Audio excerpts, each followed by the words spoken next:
Leadsichthys conviviumbrosia is probably the largest fish in the waters around the island. Its meat is also extremely succulent, a surprise given its size. It is often traded with the same value as prime meat and colloquially called prime fish. Of course, not all Leadsichthys meat is this high quality, but most of it is. While the demand for Leadsichthys meat is high, the fish is notoriously difficult to track and hunt.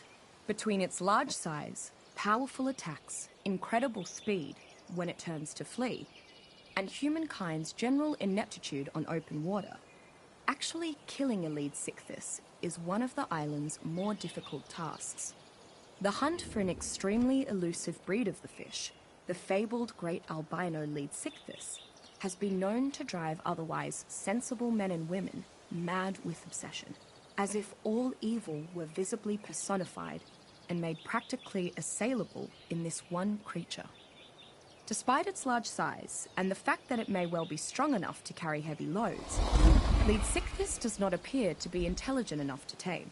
Nevertheless, some large tribes keep an enormous pen with a few Leadsichthys trapped inside for cultivating purposes, as bits of prime fish can be repeatedly scraped off the gargantuan beast without killing it.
Leopleurodon magicus is a mid-sized ocean creature, typically between 20 and 25 feet long.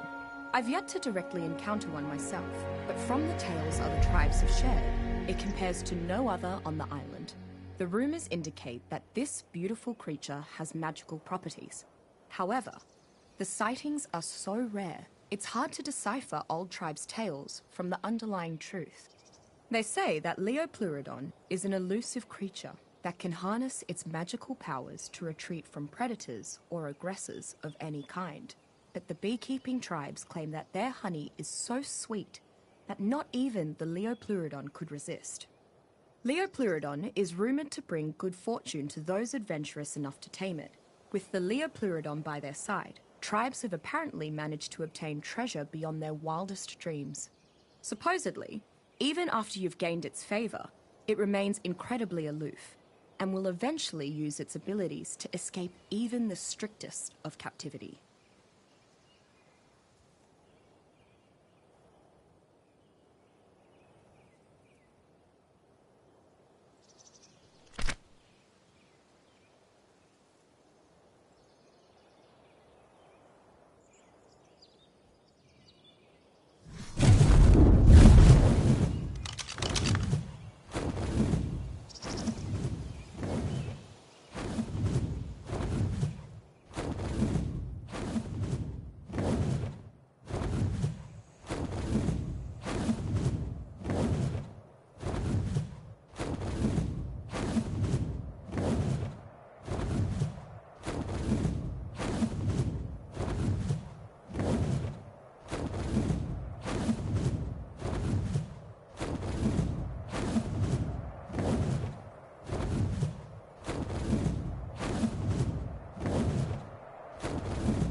Megalania murispide is among the largest creatures found throughout the island's complicated cave networks.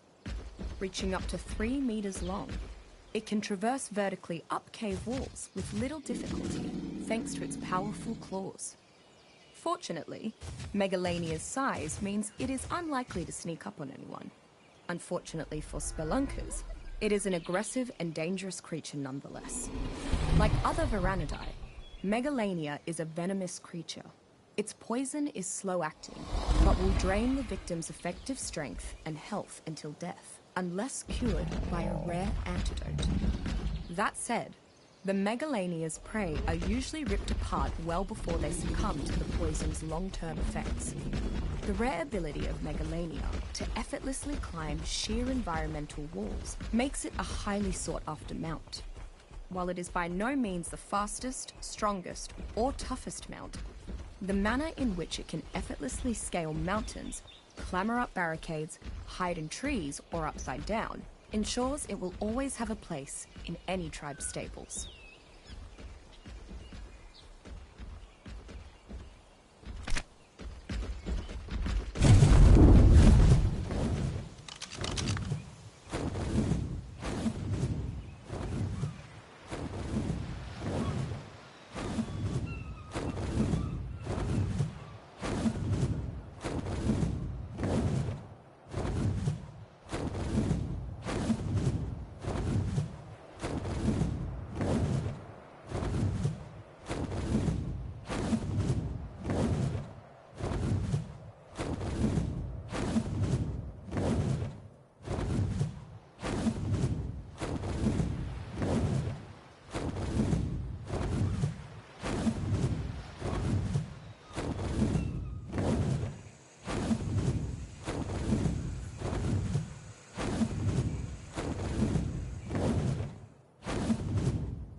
Meganeura quadpenna is an especially large species of dragonfly. Actually, it is a type of brittlefly, an extinct species of invertebrates that look similar to dragonflies. Like most brittleflies, Meganeura is carnivorous, but it is typically not aggressive towards humans unless provoked or challenged to food. It lives primarily in the wetter, heavier, wooded areas, such as the jungles. Meganeura is a natural predator of most of the smaller insects on the island. Though not often aggressive, Meganeura do not turn down free food. They They quickly appeared in large numbers to scavenge off the victims of pulmonary scorpions, rendered unconscious and unable to defend themselves.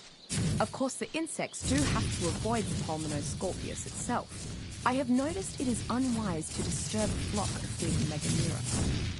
The size of the insects on the island confounds me. The way these creatures diffuse oxygen to limit their size, Meganeura and others seem to be able to advance beyond the system. If there is more oxygen in the air, this could explain Meganeura's growth.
Megatherium formipava is one of the larger mammals on the island.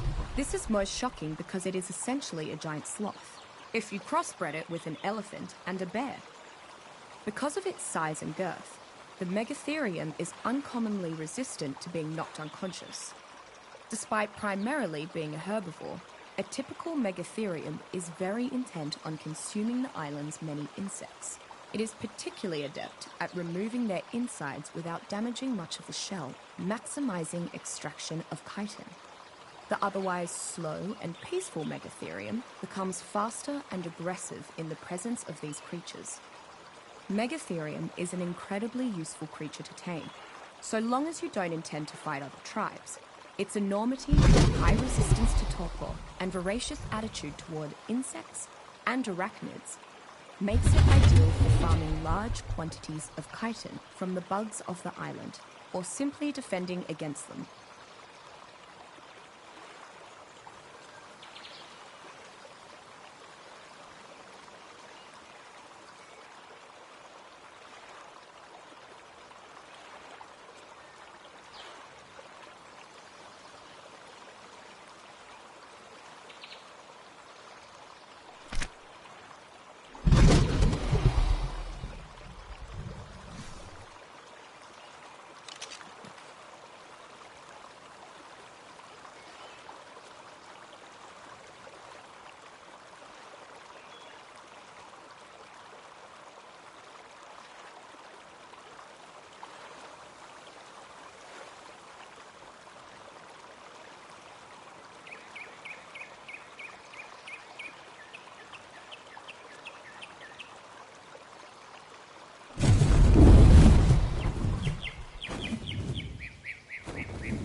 Microraptor narrolongus is one of the smallest non-avian dinosaurs on the island.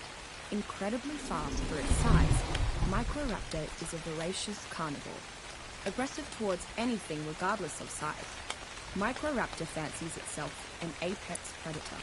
It will attack humans on sight, especially if it's not alone. When hunting, Microraptor's speed is only one of its assets. While not quite capable of sustained flight, its wings allow it to stay aloft for several seconds while jumping. This allows Microraptor to attack its prey's vulnerable areas, as well as search for small river fish. Notable, The creature also tends to use this ability to knock oblivious humans off of their mounts. While not a powerhouse against armed enemies, Microraptor is particularly suited to dismounting enemy riders. Microraptors' natural tendency to attack weaker creatures means they can ignore the mount while attacking the rider with leaps of fury.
Cebu mutante in the wild is a lazy, cowardly creature that typically lives in the island's forests, primarily making its home among the great redwoods of the western regions.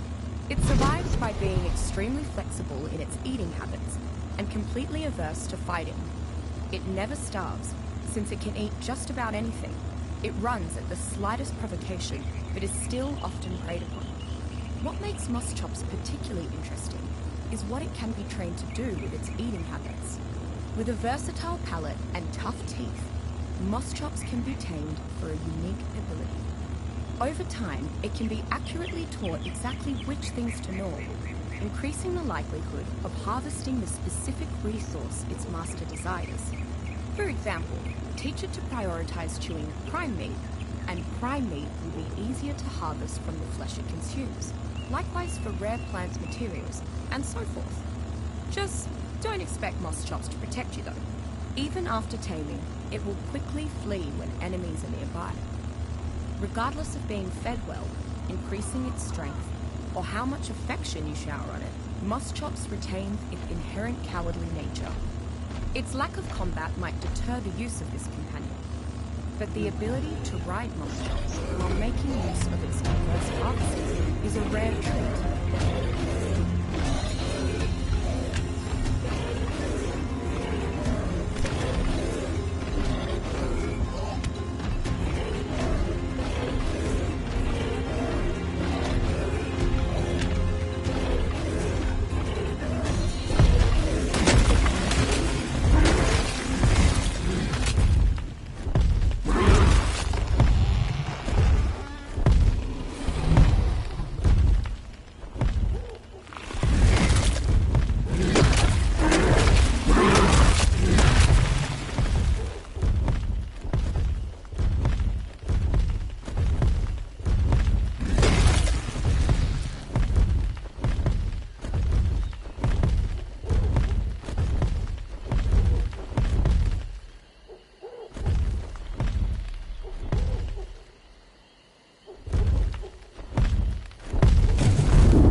Onychonycteris becuncola is one of the few omnivores I've seen on the island. They seem to live primarily off the mushrooms and moss within the caves, but they attack almost any non-insect on sight. They avoid Titanoboa whenever possible, which leads me to believe the snake to be a natural predator of Onychonycteris. While flying in the dark caves would be difficult for any creature, Onychonycteris' ability to use echolocation has allowed it to adapt perfectly. It can be found idly flying around the caves, as often as it can be found hanging from bits of the cave ceilings. Not large enough to be used as mounts, and not strong enough to carry much, Onychonycteris still functions well as a guard animal. Whether protecting a vacant home or members of a tribe, their relatively vicious nature has its uses.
Found along the island's many inland waterways, Lutra peloso have become exceptionally adept at hunting and foraging.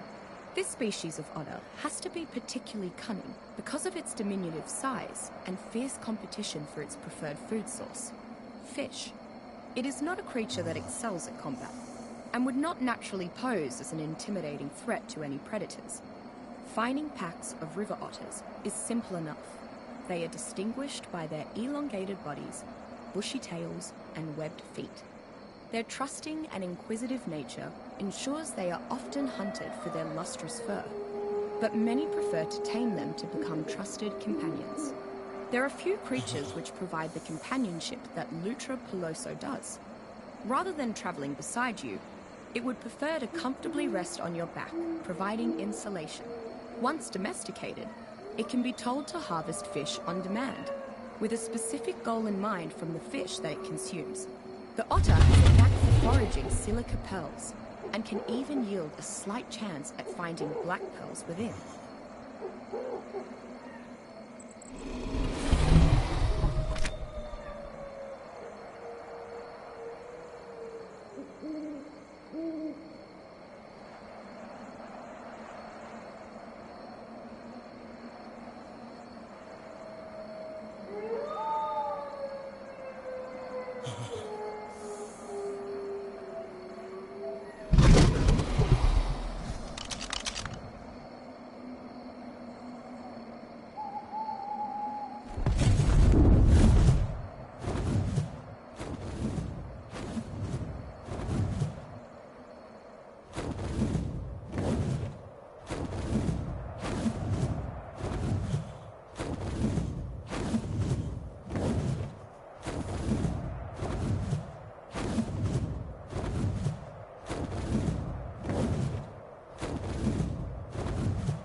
Oviraptor philodontor is a small to medium-sized carnivore, common in the jungles and beaches of the island.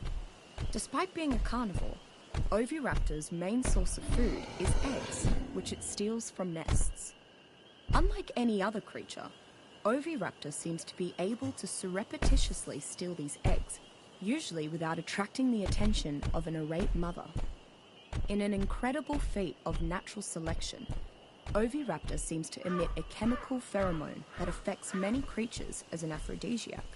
Mated creatures are much more likely to create new eggs while Oviraptor is around, which allows the Oviraptor to go about its business unperturbed.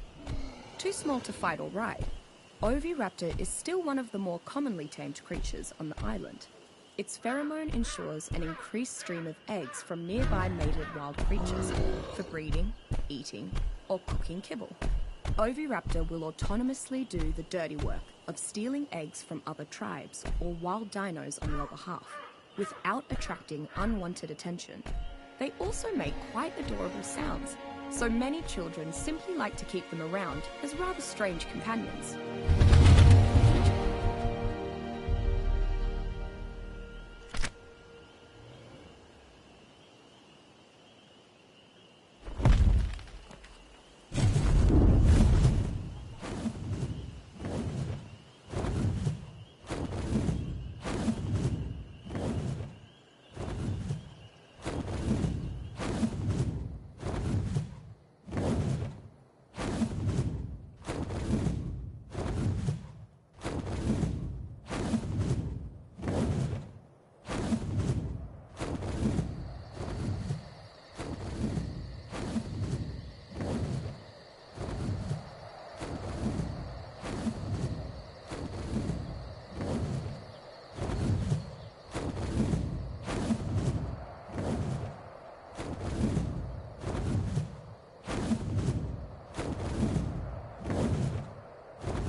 Since arriving on the island, I have encountered dozens of fascinating creatures whose behavior has never been studied or documented. And also sheep. Granted, Ovis arcum is quite different from the modern domesticated sheep, and even from wild sheep species such as Ovis orientalis. The unique markings on its face give it a striking appearance, and the male's horns possess a unique shape that is unlike any other species in the Ovis genus. As one might expect, Ovis stands little chance against the island's many predators. Like the dodo, its continued survival in the face of these challenges is a mystery. Some survivors have found herds of Ovis to be useful in farm life. Their wool can be repeatedly safely shorn with the proper tools, and cooked lamb chops are a popular dish among some tribes, as is their hyper-nutritious mutton. Every now and then, a survivor with a sense of humour will attempt to utilise Ovis as a mount, although the joke becomes significantly less funny once their slow Ovis is run down by a pack of raptors. One tribe has grown particularly attached to Ovis, perhaps uncomfortably so. I don't know the tribe's actual name, but I refer to them as sheep lovers.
Pachycephalosaurus is a bit of a conundrum.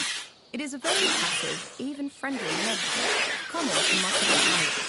At the same time, it is one of the most dangerous herbivores I have yet encountered in the island.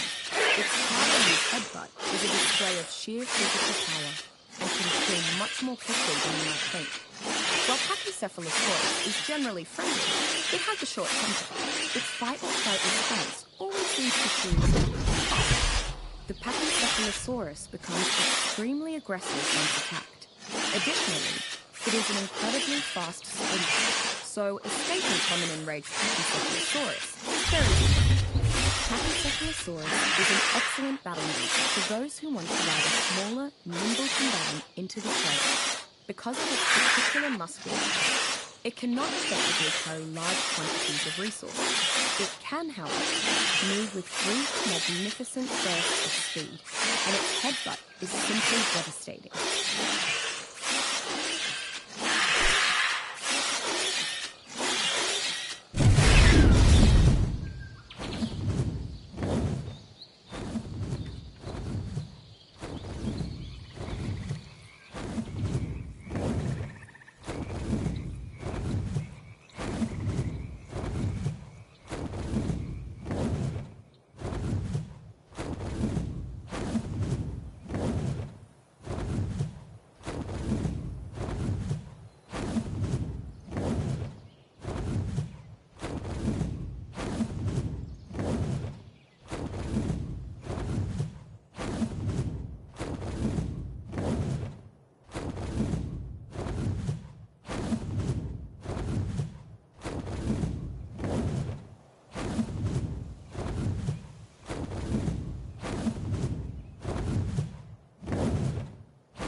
Pachyrhinosaurus midisora is a medium-sized herbivore found almost everywhere but the island mountains. It is generally calm and ignores all other nearby creatures unless it is attacked. Pachyrhinosaurus possesses a particularly unique survival skill. When threatened, its massive nasal boss releases a chemical into the air that calms other nearby creatures, making them less likely to attack them. Affected creatures are sometimes hungry enough to ignore the effect, and humans seem immune to it. Conversely, it can seemingly invert this phenomenon at will and coerce creatures into attacking it. Pachyrhinosaurus is an excellent starting unit for anyone new to tame it. It is fairly easy to train, can carry enough to be a simple pack animal, and is not as deadly as some of the larger herbivores. Additionally, Pachyrhinosaurus can release its unique chemical on command to protect itself and its rider from nearby predators, or draw attention if desired, making it a potential lifesaver in a pinch.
Paraceratherium giganticus is a massive, long-necked herbivore that inhabits some of the island's grasslands.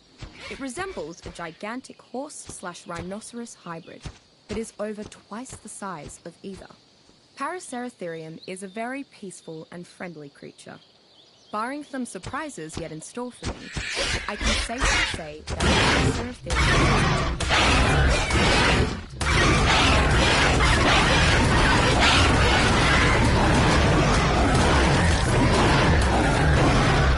a beast of burden second to the brontosaurus.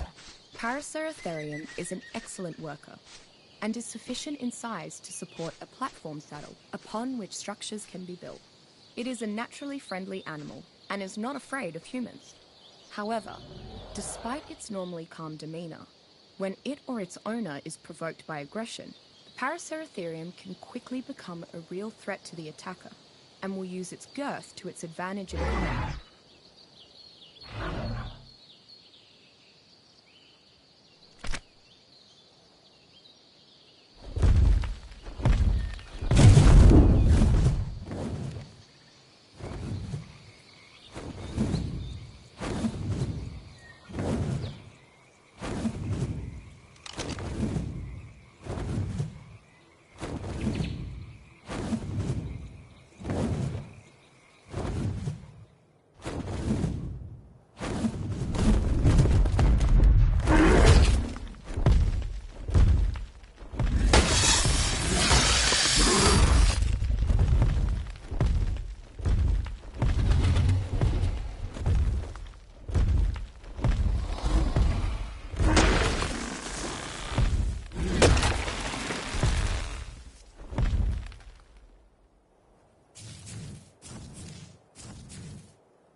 Parasaurolophus amphibio has one of the more interesting adaptations of any creature I've seen on the island. Like all parasaur, it has a signature crest on its head. Very docile at first, I've been able to approach the creature without disturbing it. If startled, however, the creature can vocalize a distress call to the surrounding area that warns of danger. Parasaurolophus appears to be low on the food chain and is hunted by everything, creatures and humans alike, which explains its skittish nature. It is a good source of meat and hide, if you can manage to keep up with it long enough to kill it. Despite being what most tribes consider a relatively useless creature to tame, I once met an interesting woman who had tamed an entire herd of them. She informed me that many overlooked the creature's potential. She even graciously gifted me a fancy saddle to put on my own Parasaurolophus one day. As a relatively simple creature to domesticate, Parasaurolophus is commonly one of the first mounts a tribe will be able to acquire. Its ability to run relatively fast for lengthy intervals makes it a solid mode of medium-range transportation, though it has almost no ability to defend itself or its rider in a traditional sense. Smaller creatures, however, appear to be frightened by the horn of Parasaurolophus, although it doesn't do much damage.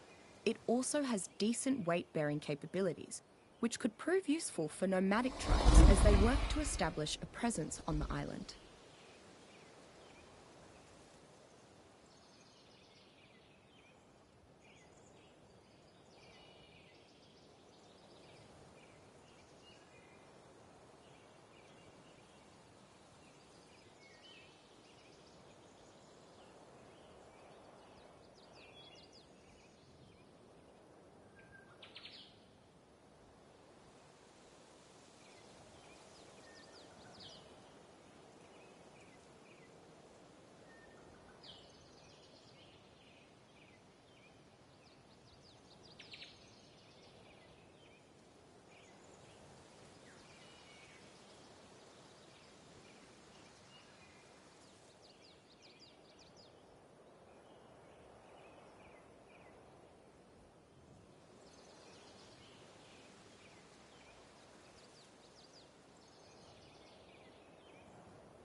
Among the bottom of the island's dinosaur food chain is a small herbivore called Pegomastex fructurator.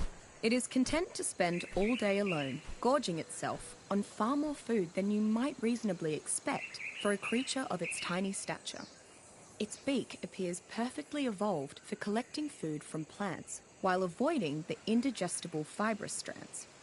Pegomastex is likely to ignore any nearby creature and continue foraging, unless it's attacked, at which point it turns into a very aggressive, though rather unthreatening opponent, shrieking and whooping far above its actual threat level. You would expect a creature this small and weak to live in flocks, but Pegomastex seems to be fairly solitary in nature. While not pretty and far too small to ride, tribes often keep Pegomastex around as a kind of farming dog. Its skill at scavenging means that it collects an extraordinary quantity of seeds and berries, while also handily gathering the rare flowers, mushrooms, and other ingredients necessary to cook up unusual concoctions.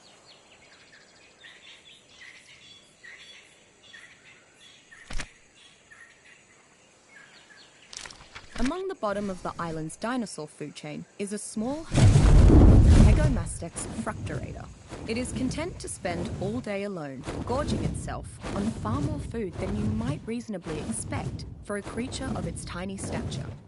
Its beak appears perfectly evolved for collecting food from plants while avoiding the indigestible fibrous strands. Pegomastex is likely to ignore any nearby creature and continue foraging, unless it's attacked, at which point it turns into a very aggressive, though rather unthreatening opponent, shrieking and whooping far above its actual threat level.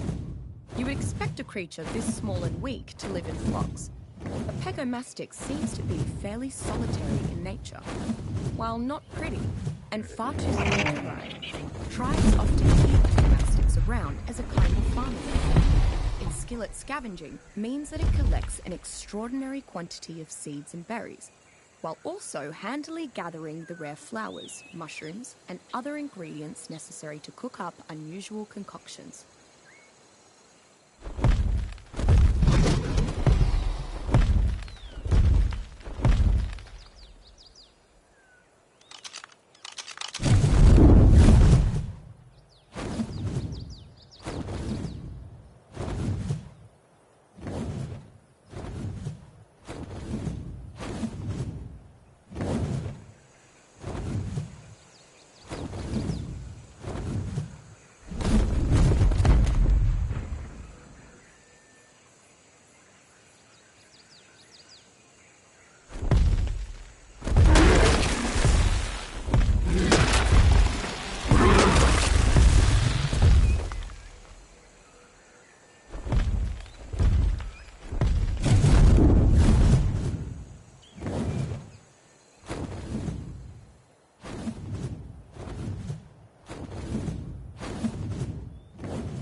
ancestor of water birds like the stork or pelican. Pelagornis myocenis shares many traits with its modern-day brethren. However, it seems to spend far more time hunting for fish over the open deep sea. In fact, I have rarely spotted a wild Pelagornis anywhere near the coasts of the main island, as it prefers to rest its wings by paddling on the ocean's surface rather than waddling along the island's beaches. Perhaps this behaviour is a result of its survival instincts. The early Miocene was a post-dinosaur epoch after all, and Pelagornis would not be accustomed to such predators. Considering how quickly it flees from humans, one can hardly blame its caution. Because of its ability to fly, walk, and surface swim, a tamed Pelagornis is one of the island's most versatile mounts. But this comes at a cost. The same webbed feet that allow Pelagornis to serenely maneuver along the ocean's surface prevent it from carrying prey off the ground, which may limit its appeal to some survivors.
Phionia ignavis is another of the island's generally docile herd animals.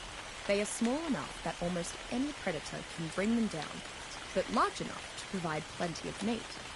Were it not for the protection of the herd and their instinct to run from any predator, these would almost certainly be hunted to extinction. Phionia's tusks and trunk make it especially suited to scavenging plant life from the ground. It uses its tusks to dig up loose plant life, then uses its stubby trunk to scoop the foliage into its mouth. Adult Phionia often dig up food for their young, and watching a baby Phionia attempt to use its trunk can be quite amusing. While it is completely possible to ride a Phionia around, they are a meagre choice. They work very well, however, as pack mules. If you feed the Phionia a stimberry, it serves as a laxative in the creature's digestive system.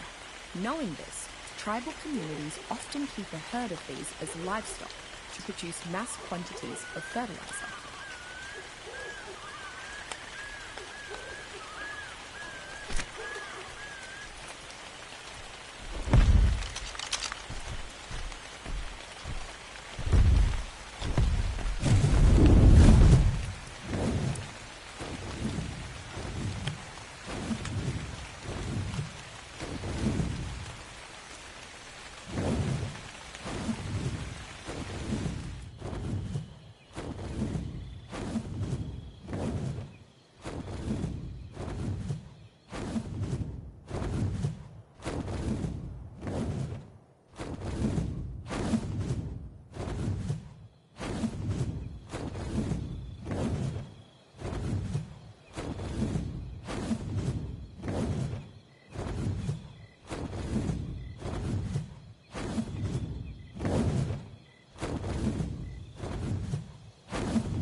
Megapiranha magnetmorsis is a carnivorous fish found fairly commonly in the rivers and ponds of the island. Its bite is incredibly powerful. I've even seen them break through the armored turtles of the island. Megapiranha has one of the strongest bites pound for pound of any creature on the island. When encountering a megapiranha, be on the lookout for the rest of the school. No one megapiranha is an overwhelming threat, but their tendency to swarm prey can make short work of much larger and stronger creatures. Any given megapiranha is easy to kill, but killing the entire school can be a daunting task. Like some of the other creatures on the island, a tamed megapiranha is best suited as a guard. Their high metabolism makes them require more food than many other creatures, but they are very adept at hunting their own food, particularly the coelacanths.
Elasmosaurus remus pisa is typically found in the deep oceans and has a strange role in the oceanic food chain.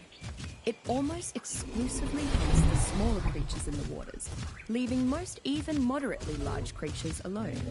The sheer size of the Elasmosaurus means that the quantity of food it must eat to sustain itself is nothing short of enormous. Elasmosaurus is a formidable fighter. Aside from the megalodon, I have only ever seen two creatures bring down an Elasmosaurus, a Mosasaurus and human beings. Though I will admit, I have yet to thoroughly explore the staggeringly deep underwater caverns surrounding the island.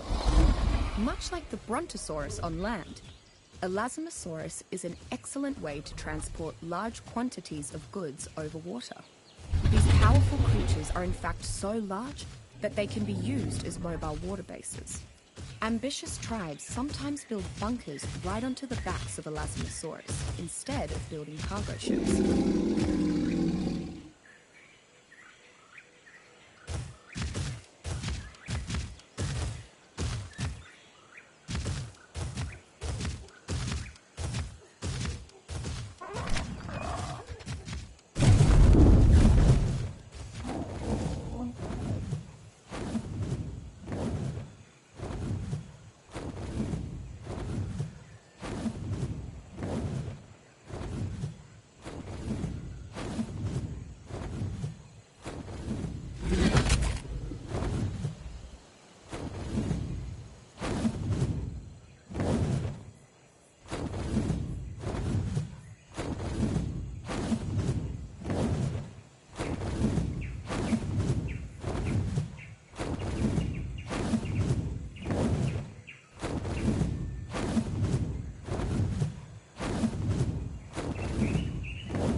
biggest marsupial I've encountered on the island is the Prosoptodon vivencurus.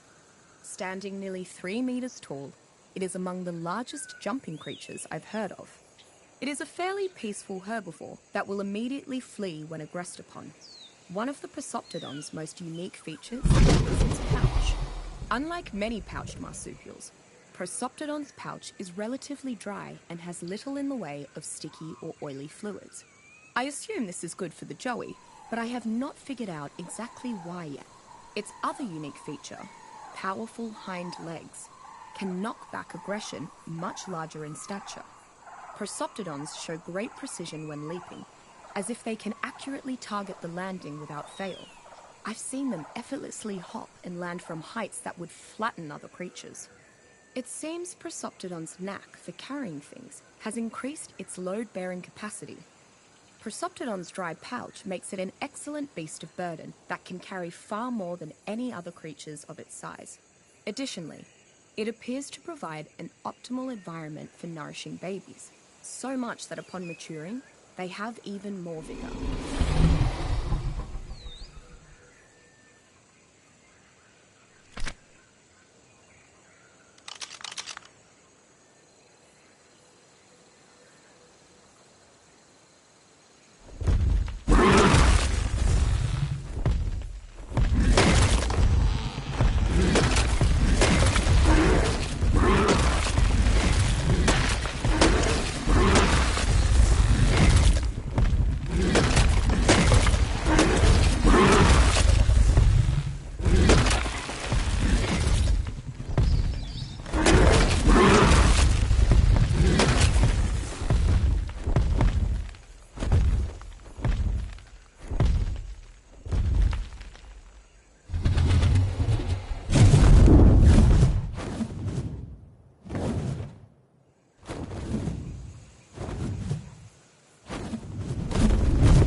Pteranodon wyvernus is a large pterosaur, capable of flying more quickly than any creature I have witnessed on this island thus far.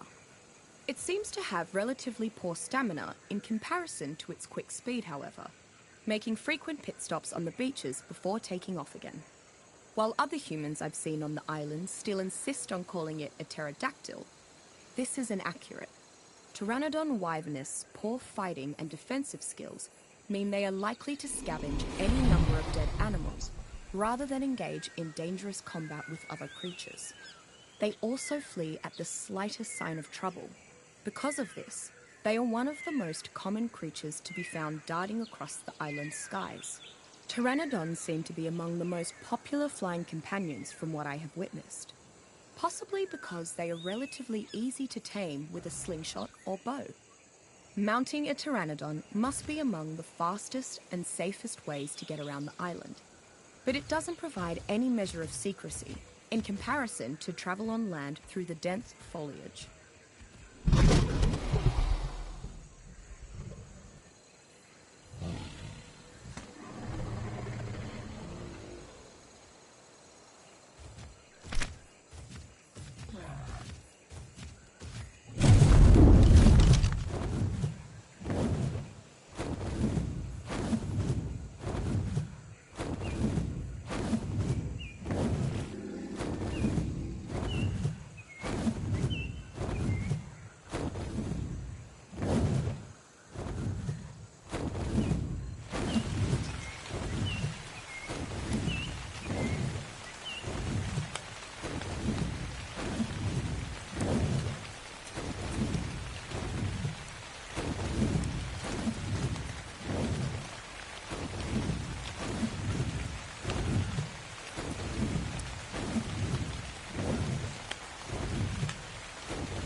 I'm not sure why, but the giant scorpions I've seen on the island are far more disturbing than most of the dinosaurs. Rather than simply kill its prey, Pulmonoscorpius gigantus injects its victims with a tranquilizing poison, then eats its unconscious prey alive. This subspecies has a large pair of pincers that seem connected to the same toxin sacs as the tail. I've never seen another scorpion that has this adaptation, but I've never seen another scorpion that's larger than I am either. Trying to tame a monster like Pulmonoscorpius gigantus sounds like a crazy idea, but I suppose the ability to knock out a foe could come in handy. It could certainly make incapacitating some of the island's other creatures much easier.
Palovia maxima perfectly embodies the element of surprise.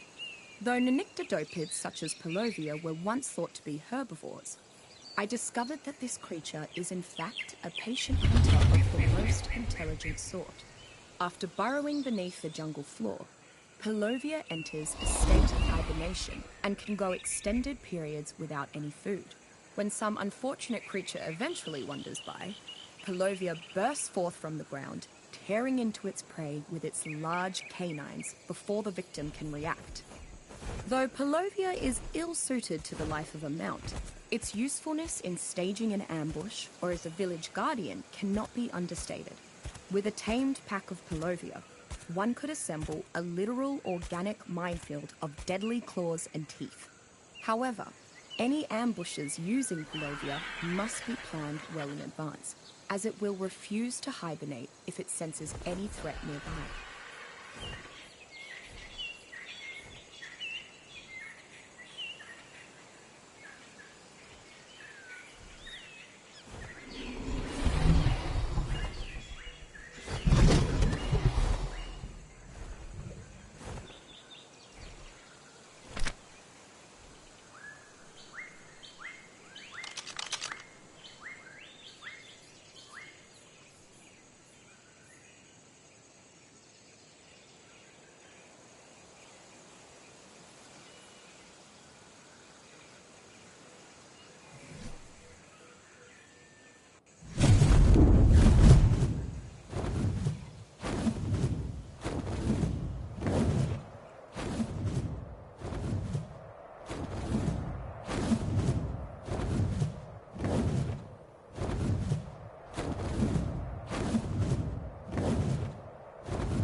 far, it's hard to believe that Quetzalcoatlus is one of the largest avians on the island.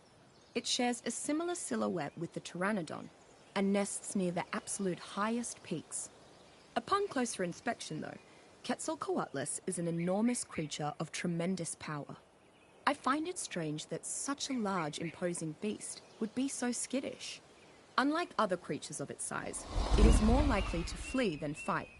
I suppose the decision to flee from any trouble keeps the species alive on an island with so many dangerous predators. But then, how does it eat enough to sustain its massive size? Tamed Quetzalcoatlus have a very specific role on the island. Too slow to be an efficient local transport, and too weak to be an effective warbird. The tribes I have encountered tend to employ it as a mass carrier.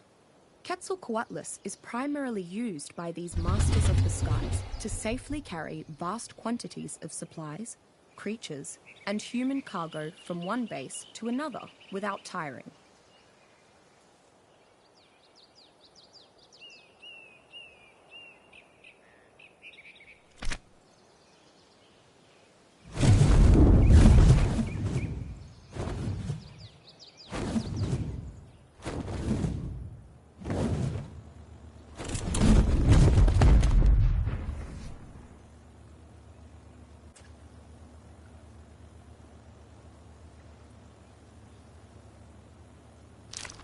Utahraptor prime is an incredibly aggressive subspecies of Utahraptor found on the island. It tends to travel in small hunting packs, attacking smaller prey with its sharp teeth and enlarged foreclaws. When hunting in packs, the pack leader can vocalize a signal that acts as a battle cry. Be prepared to run or fight if you hear the call of the Utahraptor. The pack will repeat the calls and attack with much greater intensity. One of the faster creatures on the island, Utahraptor often uses their pack numbers to their advantage by swarming around their prey before it can react. The large curved talon on the second toe of this subspecies seems particularly suited for dealing significant damage. Utahraptor prime usually kill its prey with numerous slashing and biting attacks in rapid sequence. What the Utahraptor lacks in size, it makes up for in ingenuity. Rather than chase down smaller creatures, Utahraptor will pounce and pin its prey to the ground, rather than chasing it around. Despite its normally aggressive nature, Utahraptors have become one of the primary combat mounts for roaming bands of raiders, as well as scouts for larger collectives. Those who ride Utahraptor claim they are difficult to tame, but then fiercely loyal. As a carnivore, once tamed, they require a steady stream of meat to sustain.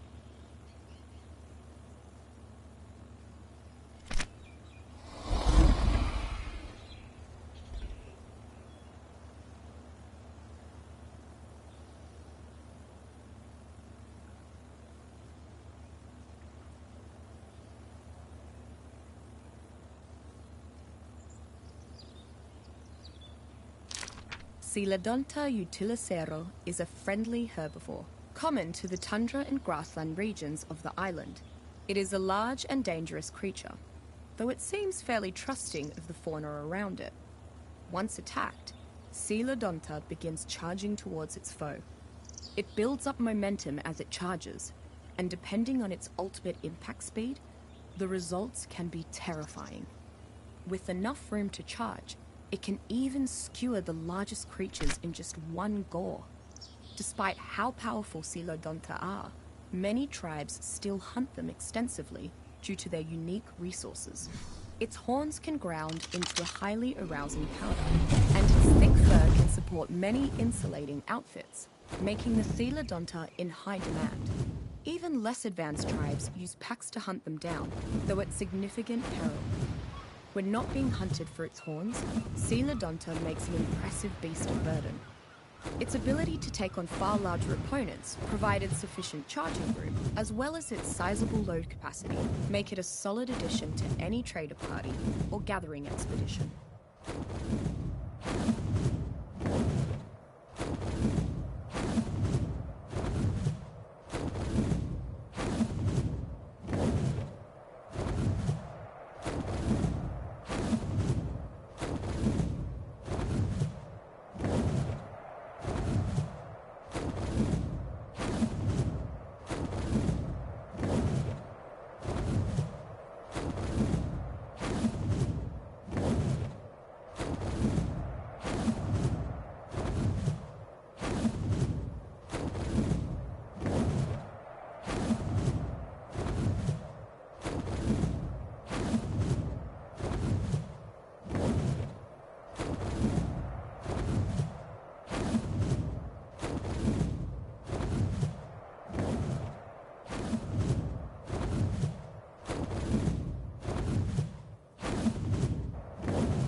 arguably the deadliest creature on the island, Tyrannosaurus dominum is a killing machine.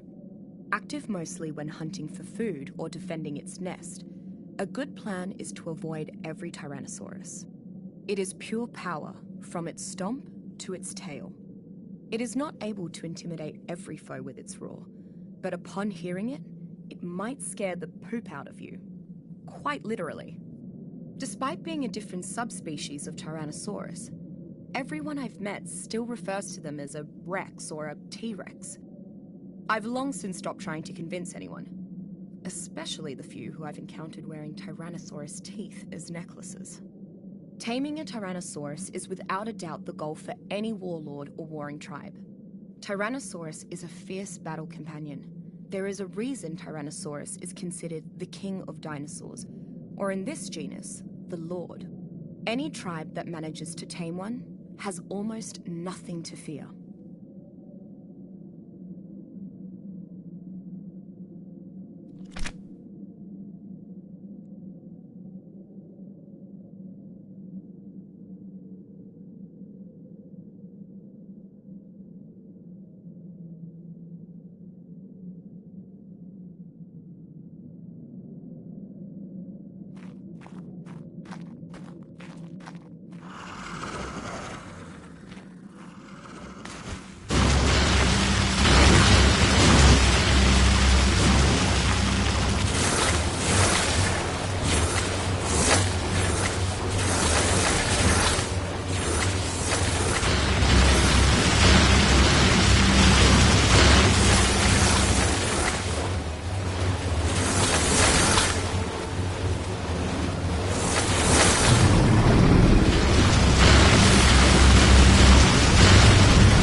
Fairly unremarkable by the island standards, Oncorhynchus berkelania is a generally passive fish.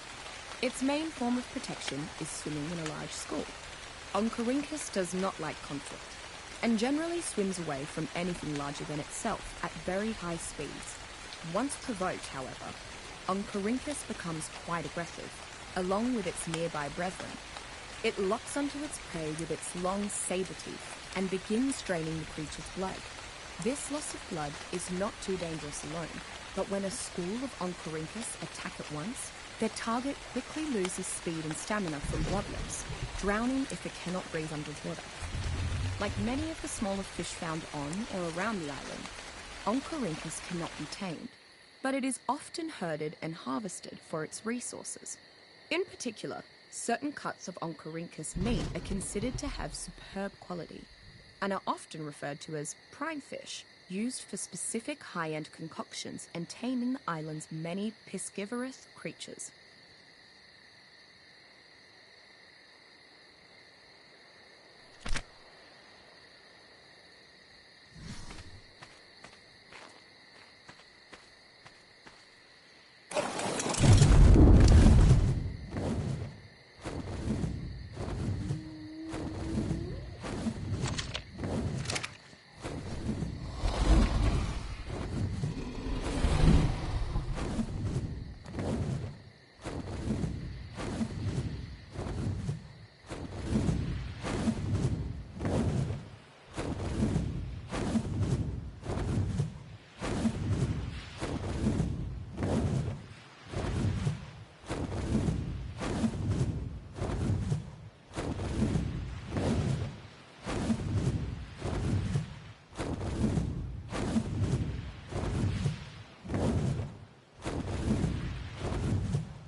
Smilodon brutalis is a solitary hunter, generally found in cold, lightly wooded areas.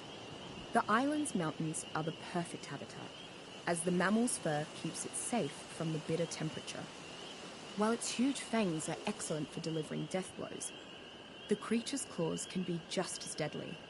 Despite normally being a solitary creature, Smilodon brutalis are not opposed to hunting in small packs.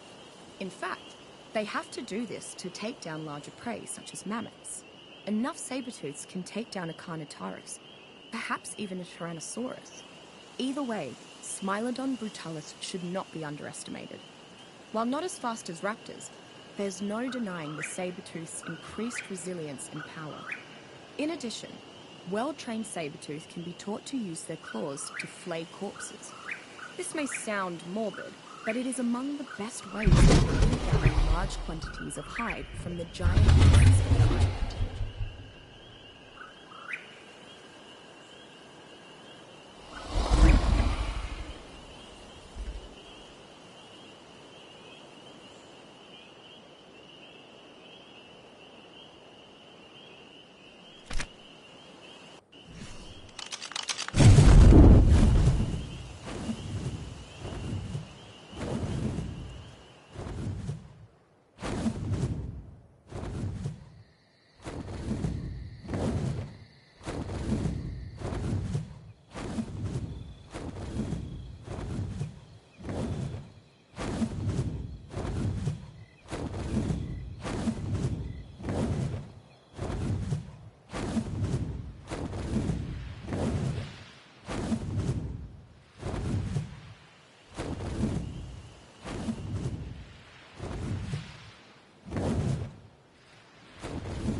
Among the island's swamp-based threats, Sarcosuchus excubitor is a lot like what you might expect from a giant crocodile, a patient killing machine. It spends much of its days lazily waiting in the water for prey to walk near. That said, it is not opposed to scurrying onto land and pressing the issue when hungry. A good tactic for escaping many predators is to jump into the water, as most are slow swimmers. This is a bad tactic for escaping a Sarcosuchus, obviously, as they are actually faster in the water than they are on land. Whether in land or water, it utilizes a well-rounded arsenal of attacks to display its prowess as a hunter. If it desires to grab a predator and spin into a death roll, quickly lunge forward for a surprise attack, or target a foe directly behind it, it is able to do so with extreme ease. Sarcosuchus is a ferocious creature that even causes the fearless piranha to flee at the sight of it. Despite being river-dwelling creatures, Sarcosuchus seem quite at ease in the oceans. More than a few fishing communities use them as mounts, simply to help fight off megalodons, or to gain better access to the resources found within the reefs.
Among the few carnivores on the island that can match tyrannosaurs in size, Spinosaurus aquarelica does not match its ferocity.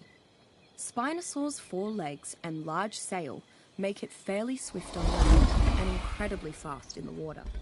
Its marvel is arguably the ability to change stances by going from quadruped to biped. The creature is visually distinguished by its spectacular sail. In my travels, I have seen many different and brightly coloured sails, as every Spinosaurus appears to have a slightly different palette. The one comforting fact about Spinosaurus is that it seems more at home near water than away from it. Although the creature is more powerful, faster, agile, and insatiable while in water, it tends to become less hostile as it gets farther from it. On one occasion, I only escaped a Spinosaurus by getting far enough from its lake home to make it simply lose interest. Spinosaurus is an incredibly well-rounded apex carnivore, faster than a Tyrannosaurus in water and able to travel on land unlike a megalodon. Its all-terrain versatility may be unrivaled. Although its movement speed is slower in a biped stance, it gains considerable attacking strength and mobility in this form. For hunters who wish to have a well-rounded mount, Spinosaurus may be the ideal choice, if they can acquire one.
Stegosaurus regium has approximately 16 paired rows of plates along its back, flanked by another, smaller pair of 6 plates. This is contrary to the alternating rows on Stegosaurus fossils I've seen in museums. Not surprisingly, Stegosaurus uses the spines on its tail to defend itself. While not aggressive, Stegosaurus will come to the aid of another nearby Stegosaurus. This implies it to be a herd animal. Stegosaurus is commonly used as a safe way to transport large quantities of goods, and once you saddle one up, not even an Argentavis could knock you off that perch. A Stegosaurus can be trained to flex its back legs for different purposes, hardened to shield it from attack, in a heavier alignment that deals crippling blows, or oriented more sharply to pierce armor. These various plate configurations also come in handy for stripping wood from trees, gathering thatch, or foraging for wild berries, respectively. Stegosaurus can knock back or impale with a whip of its spiky tail, keeping predators at bay or pinning them in place. Its spiked appendage also helps for gathering berries. Go figure.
I'm not entirely sure how Therizinosaurus multiensis stays populated on the island. It is surprisingly slow for its size and is a solitary predator, so no pack to back it up. I suppose the fact that its sheer power rivals Tyrannosaurus is the only thing that allows this very aggressive, medium-sized predator to thrive. The claws of Therizinosaurus are some of the most versatile biological tools I've encountered.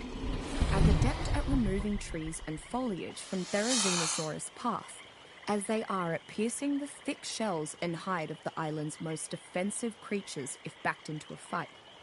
A tamed Therizinosaurus is one of the most versatile mounts a survivor can have. It can be trained to use its claws brutally or delicately, allowing the rider to primarily harvest with enhanced efficiency the specific kinds of resources that he or she needs. And in combat, these same claws can pierce straight through the toughest armor. This flexibility more than makes up for its inability to carry the large loads of the island's many herbivorous beasts of burden.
Thylacoleo fertimorsus is a large, powerful marsupial that can often be found hunting around the trees among the island's redwoods. Its long claws and semi-opposable digits make it an apt climber, a quality that Thylacoleo uses to its advantage while hunting. It clambers up large trees and waits to ambush passing prey by pouncing upon them. When something that large jumps onto a target, the victim becomes stunned and doesn't stand much of a chance. Thylacoleo's most notable fighting quality is its powerful jaws. Once it bites its prey, it locks its jaw in an iron grip that can hold most smaller creatures in place. Thylacoleo then goes on to savage its prey with its sharp claws. If it needs to escape from a fight, Thylacoleo uses its muscular hind legs to jump back to safety among the trees. Thylacoleo is a moderately strong mount, and its ability to climb trees and jump long distances makes it useful for traversal. As such, developing tribes often tame it. Small raiding parties particularly favour Thylacoleo, as it is well suited to ambushes and unfair fights.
Typically found within the island's caves, Titanoboa exornita is an aggressive creature that prefers dark, rocky areas.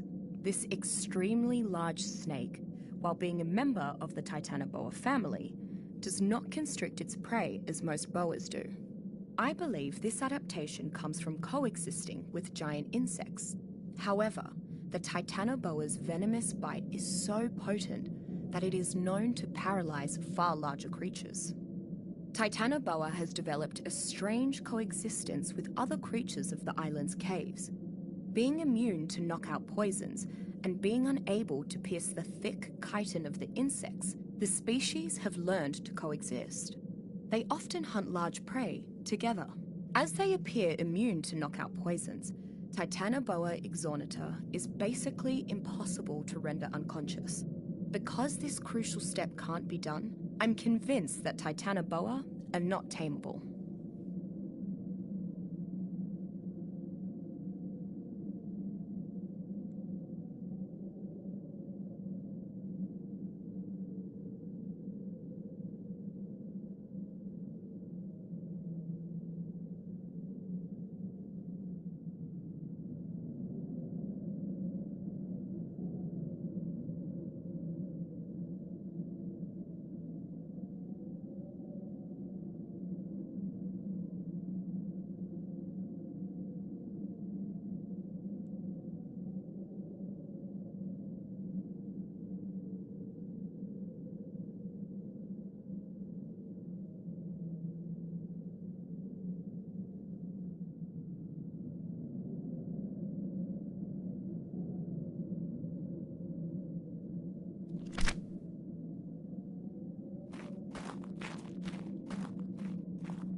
Titanomyrma is one of the smaller creatures on the island. A frightening thought when you realise it is the size of a dog. A hive-minded carnivore, Titanomyrma is aggressive on sight to humans and their creature companions. When attacked or threatened, it releases a chemical which alerts all other Titanomyrma in a large range to help fight the aggressor. While small, Titanomyrma remain a threat because of their bite. Titanomyrma mandibles produce a toxic venom that causes loss of stamina, preventing escape and increasing the chance of losing consciousness. I've seen two varieties of Titanomyrma: drones and soldiers. Drones are smaller, faster, and land-bound, with the intent to harvest for the colony. Soldiers are larger, slower, have wings, and they defend the colony. If Titanomyrma is akin to hive insects, there must be queens too. But I have yet to encounter such a variant. Because of its hive mentality, I've not seen any successfully tamed Titanomyrma on the island yet. Fortunately for lone survivors, separated Titanomyrma can be easily picked off for a small supply of chitin, among other natural resources.